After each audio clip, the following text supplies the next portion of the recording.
네, 시청자 여러분 안녕하십니까? 지역 현안의 전문가와 함께 분석하는 시간 헬로 이슈 토크입니다. 얼마 전 경남도가 2차 추경으로 8,955억 원을 도의회에 제출했습니다. 이로써 경남도의 올해 예산은 사상 처음으로 10조를 넘은 10조 8,718억 원 규모가 됐는데요.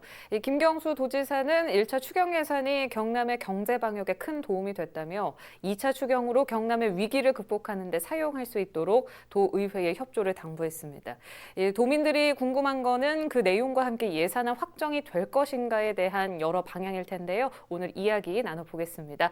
도움 말씀에 두 분 나오셨습니다. 이은경 잡단연구소 소장이자 하만 사랑샘 지역 아동센터 대표 그리고 박정훈 경남 공공정책연구원장 나오셨습니다. 반갑습니다. 반갑습니다. 네, 어서 오십시오. 이번 2차 추경 역대 최대 규모라고 앞서 저도 말했는데요. 이 내용 좀 살펴주실까요?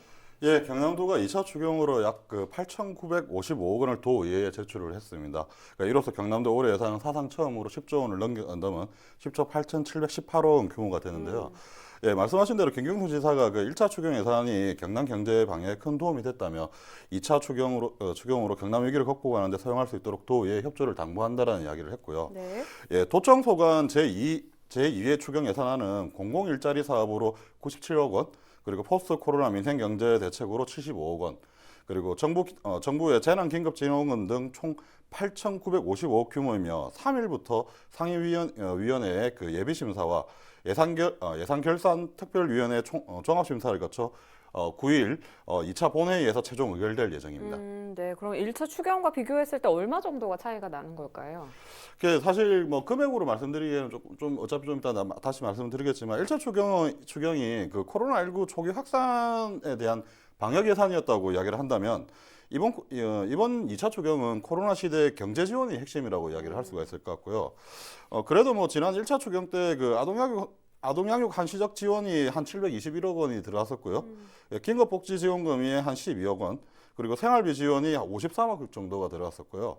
지역사랑 상품권 발행이 한 140억 정도 비롯해서 지자체 사업 766억 원을 편성해 우리 사회 약자들을 제도의 힘으로 보호하는 데 큰 도움이 된 것도 사실이거든요, 사실은요. 네. 근데 이제 이번 2차 추경의 내용은 앞서 언급했지만 1차 때와는 조금 다른 성격이 있습니다.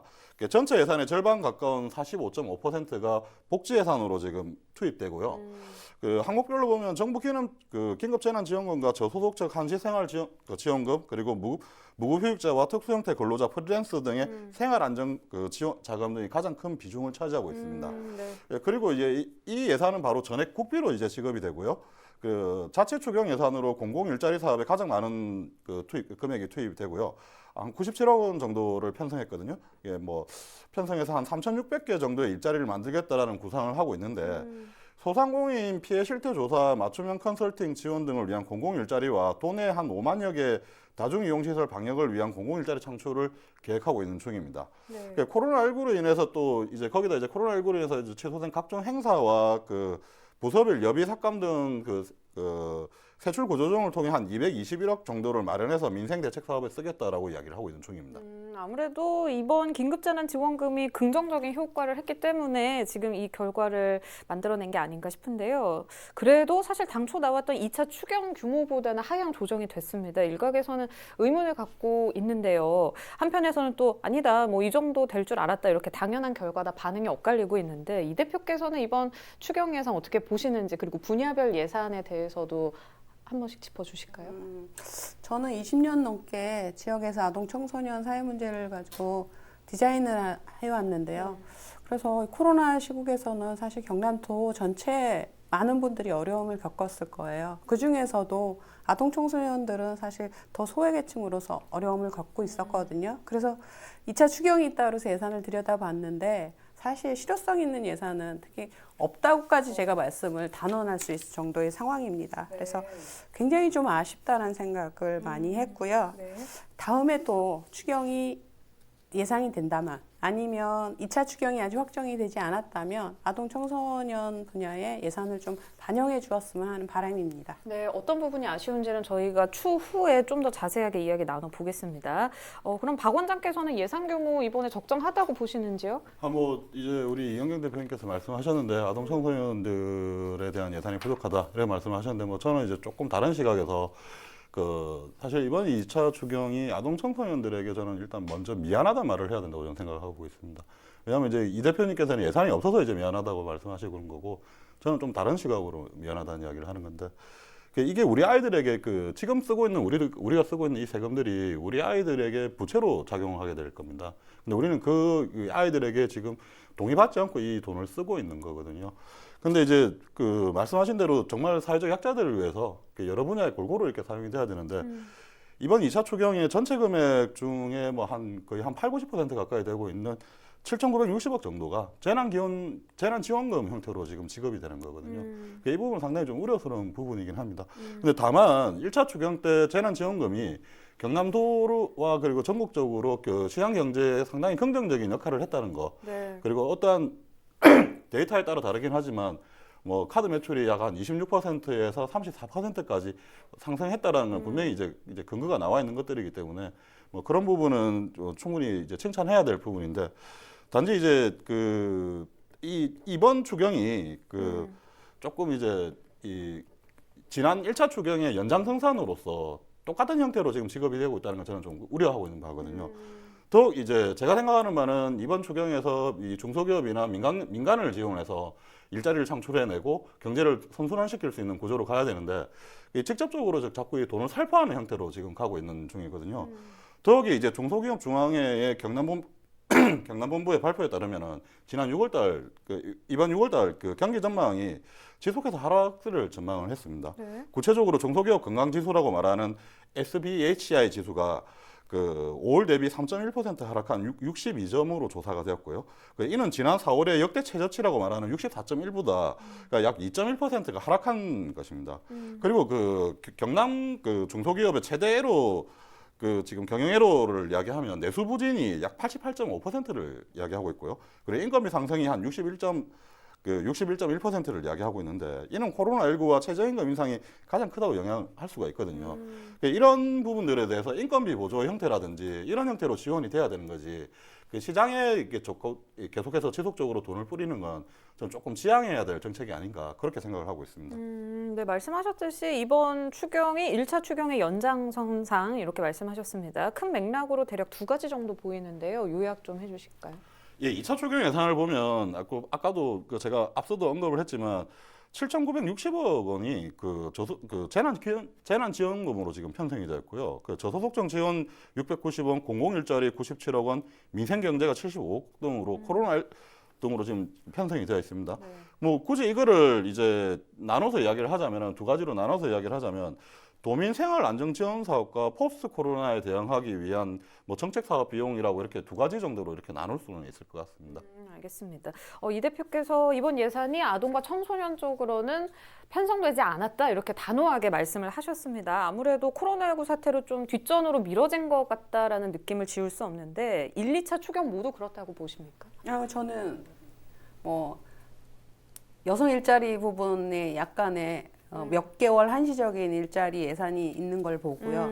그거 또한 사실 굉장히 조금 불편한 시각을 가지게 됐고 네. 아동 청소년은 뭐 비단 이번뿐만 아니라 매번 예산을 책정할 때마다 아동 네. 청소년 예산들은 미뤄졌었죠. 근데 이번 추경도 사실 처음에 기대하지 않았어요. 기대하지 않고 다시 추경을 보니까 또 좀 더 화가 나고요. 그다음에 뭐 매번 구호처럼 외치잖아요. 아동 청소년 우리의 희망이라고 그렇게 얘기하면서 구호로만 늘 넘치는 게 안타깝다가도 현장에서 일하고 기획을 하고 또 현장에서 아이들을 만나는 사람 입장에서는 사실 분노까지 일어날 때가 좀 많습니다. 그래서 앞으로 아동 청소년 분야에 있어서 예산 반영에 좀 심각성과 중요성들을 정책가들이나 정치인들이 좀 고려를 해주셨으면 좋겠습니다. 네, 기대조차 안 했다라는 말이 좀 씁쓸하게 들리는데요. 네. 어떤 부분에서 예산 반영이 아쉬운지 이제 구체적으로 좀 말씀해 주시고 네. 그리고 계속 미뤄져 왔던 만큼 아동 청소년 쪽 예산 필요하다고 요구가 분명히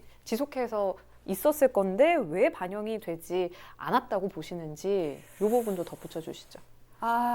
그건 뭐 우리가 다 알지 않아요? 투표가 없죠. 투표권이 없기 때문에. 없어서 사실 제가 이렇게 원고를 썼지만 경남도 국을 따져봐도 우리나라 또 청소년을 바라보는 시각이 부처 이름에도 나와요. 여성가족부에 청소년 사업이 분명히 있고 꽤나 많은 부분을 차지함에도 불구하고 여성가족부거든요. 그리고 경남에도 마찬가지예요. 청소년 사업이 있는데 여성 청년국이라고 청년은 요번에 굉장히 좀 시대적인 이슈가 되다 네. 보니까 국 이름에도 들어갔고요. 그다음에 그 복지구간에 경남의 복지구간에 아동복지과가 없어요. 그러니까 이건 비단 아동 청소년을 바라보는 그 지역의 그 사회의 시각인 거죠. 그래서 저는 그 부분에서부터 네. 다시 좀 시스템이나 체계들을 좀 만들어갔으면 좋겠어요. 네. 예. 그럼 어떤 부분에서 예산 반영이 안 된 게 더 실망감이 크신지도 좀 말씀 부탁드립니다. 저는 그러니까 가출 청소년들을 위해서 좀 더 많이 사회 생태계에서 안전망이 좀 필요하다 이렇게 생각을 합니다. 네. 연간으로 아이들이 10,000명이 넘게 경남에서도 가출을 한다고 통계가 나와 있는데 경남에는 가출한 아이들을 돌보는 기관이 공식적으로 5군데밖에 없어요. 그래서 그 외에 지금 사회에서 방치해서 아이들이 수렁에 계속 방치하게 만드는 사회거든요. 네. 그래서 예산 편성을 더 해서 사회 안정망을 구축하도록 하는 게 좀 필요한데 네. 아직 그렇게까지 중요하거나 시급하게 생각하지 않는 네. 게 아까 말씀하신 것처럼 늘 아동 청소년을 우리 사회의 희망이라고 얘기하면서 네. 그 구호로만 넘치는 게 사실 많이 안타깝습니다. 네, 사실 가출 청소년 하면 비행 청소년 이렇게 생각하시는 분들이 많은데 가정 내 폭력이나 정말 피할 수 있는 공간이 없어서 밖으로 나온 친구들이 많지 않습니까? 네. 아이들은 탈출했다고 표현도 하고요. 네. 지난 주말에 창녕의 아이가 폭력에 계부로부터 폭력에 그다음에 이제 친모의 무관심에서 이 아이는 그래도 편의점 가서 도움을 요청을 했는데 천안에 있는 아이는 여행 가방에서 심정지로 사망을 네. 했잖아요. 이게 비단 우리나라의 아동복지의 현 주소이지 않을까라는 생각을 합니다. 네, 알겠습니다. 박 원장께서는 이번 코로나 관련 민생경제 지원책에 쓴소리를 좀 많이 하셨는데 1차 추경에서 혜택을 못 받고 소외받았던 분들이 2차 추경에서는 좀 혜택을 보게 수정 보완이 됐다고 생각하시는지 궁금한데요. 네, 뭐 저 이슈토크뿐만 아니라 다른 언론 매체에서도 사실 그리고 뭐 제 개인에 있는 이렇게 SNS를 통해서도 재난지원금과 그 문제점에 대해서 계속 지속적으로 제기를 했었고 그리고 또 긍정적인 효과에 대한 제 소신도 분명히 밝혀왔습니다. 네. 그런데 이제 제가 꼭 프리랜서라서 제 개인의 이익을 위해서 이제 주장을 한 건 아니라는 점을 분명히 좀 말씀을 드리셨고요. 그리고 저는 뭐 세금이 저는 행정이 세금을 기반으로 하는 하기 때문에 근거가 필요하고 그 근거는 대부분 문서란 점도 동의를 합니다. 근데 여러 번 말씀드렸지만 문서로 증명할 수 없는 분들이 정말 사실 우리 사회의 약자라고 이야기를 해야 되거든요. 그 문서로 증명할 수 있는 분들은 차상위약자로 보는 게 맞지 않나라고 저는 그렇게 생각하고요. 아까 이 영경 대표님께서 우리 아동 청소년 이야기들 많이 하셨지 않습니까? 네. 그래서 간단하게 저희 아동 청소년을 예를 들어서 설명을 한번 해보겠습니다. 아르바이트를 하는 아동 청소년이 자신이 소득이 얼마나 줄었는지 그리고 얼마나 일을 못했는지 그게 증명할 수 있을 거라고 생각하십니까? 저는 그게 좀 불가능하다고 보거든요. 결코 저는 그게 아니라고 생각합니다. 그리고 그래서 우리 행정이 이렇게 자신의 소득이나 노무 미제공을 증명하지 못하는 사람들을 위한 정책적 관심이 필요하다고 제가 주장을 한 거였거든요. 그분들의 대상이 바로 사회적 약자들이라고 이야기할 수 있는 분들이거든요. 나이는 성인이라고 해서 문서를 만들 수 있는 능력을 없는 분들도 또한 여기에 포함이 돼야 된다 저는 생각을 하는 거거든요. 근데 이번 추경에 이런 약자들의 배려는 약간 노력은 있었다고 저는 봅니다. 근데 현실적으로 또 증명 서류를 요구할 것입니다, 분명히. 그래서 저는 이런 문제를 해결하기 위한 행정의 적극적인 자세가 좀 필요하다고 보고 있습니다. 네, 노력은 있었지만 다소 아쉽다 이렇게 네. 보고 계신 건데 그러면 좀 소외받았던 분들이 어떤 부분에서 세심한 지원을 받을 수 있을 거라고 생각하시는지. 네, 사실 지난번 이제 특수고용 노동자와 프리랜스 부분을 제가 직접 이제 현장에서 이제 같이 신청을 해주면서 이제 여러 가지 문제점이 있었다고 말씀을 드렸지 않습니까? 그때 당시 필요했던 서류가 총 8가지에서 12가지 정도로 평균적으로 한 10개 정도의 서류를 제출을 해야 됐었습니다. 근데 이제 그런 걸 이제 청소년이 그걸 혼자서 할 수 있을 거라고 생각하시면 그건 불가능하거든요. 사실 저 같은 활동가들이나 전문가들이 옆에서 도와줄 수 있는 그리고 이런 활동가들에게 오히려 그 청소년들을 도와줄 수 있도록 연계해 줄 수 있는 것을 행정이 해야 되지 않냐. 저는 그렇게 생각을 하고 있는 겁니다. 알겠습니다. 이번 추경에 대한 참 다양한 분야에서 온도차가 분명히 있을 것 같은데요. 일단 두 분의 의견 들어봤습니다. 하지만 예산안이 일단 발표된 상황에서 규모를 다시 변경하는 거는 힘들어 보이는데요. 전문가가 보셨을 때 지원이 좀 아쉬운 부분은 어떻게 새롭게 반영할 수 있을까, 방법이 있을까 궁금하거든요. 어떻게 보세요? 제가 도민참여 예산에도 제출한 사항인데요. 그러니까 아동 청소년들의 일경업, 아르바이트, 그러니까 대표님 말씀하신 것처럼 그 아이들이 건강하고 안전하게 일경험을 통해서 사회로 나올 수 있도록 하는 그런 일자리의 빈틈 그런 것들을 제가 하나를 기획을 해서 내었는데요. 어떤 내용이냐면 청소년들은 일자리, 아르바이트를 구하기가 굉장히 조금 어려워요. 그런데 이 사회에 특히 경남에는 사회적 경제 조직이 500여 개가 있거든요. 네. 사회경제 조직이라고 하면 사회적 기업, 사회적 협동조합, 마을 기업, 자활 기업, 그 다음에 또 조금 더 한 단계 나간다면 장애인 재활 생산 작업장이라는 곳이 있어요. 네. 이런 곳이 경남 전역 18개 시군에 있거든요. 그러면 아이들도 가출한 아이들도 그렇고 학교 가 아이들도 경남의 18개 시군에 다 존재한단 말이에요. 이 아이들이 아르바이트를 원해요.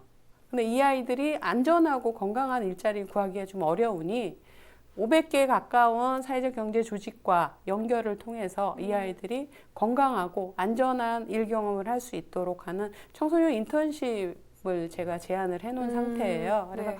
그 부분에 있어서도 청소년 아이들이 인턴십을 하면 아이들한테 임금을 주어야 하고요. 그다음에 이제 사회적 기업들도 아이들이 배치가 되었을 때 교육이라든가 훈련 같은 비용이 좀 듭니다. 그래서 그런 부분들을 따지니까 한 연간 한 2억 정도가 수요가 되겠더라고요. 그래서 그 부분을 제가 도민참여 예산에 지금 신청을 해놓은 상태인데 이게 전국에서 최초에 있는 기획 사업이거든요. 그러니까 이게 만약에 진행이 된다면 이 모든 사회경제 조직을 다 연결하는 청소년 인턴십으로는 전국에서 최초인 사업이 될 거예요. 그래서 정책가들, 정치인들, 의원님들이 이 사업이 올라오고 하면 심사를 하실 때 조금 더 포괄적으로 아이들의 현장에 맞는 그런 사업이 진행이 될 수 있도록 좀 관심과 지원을 좀 부탁드립니다.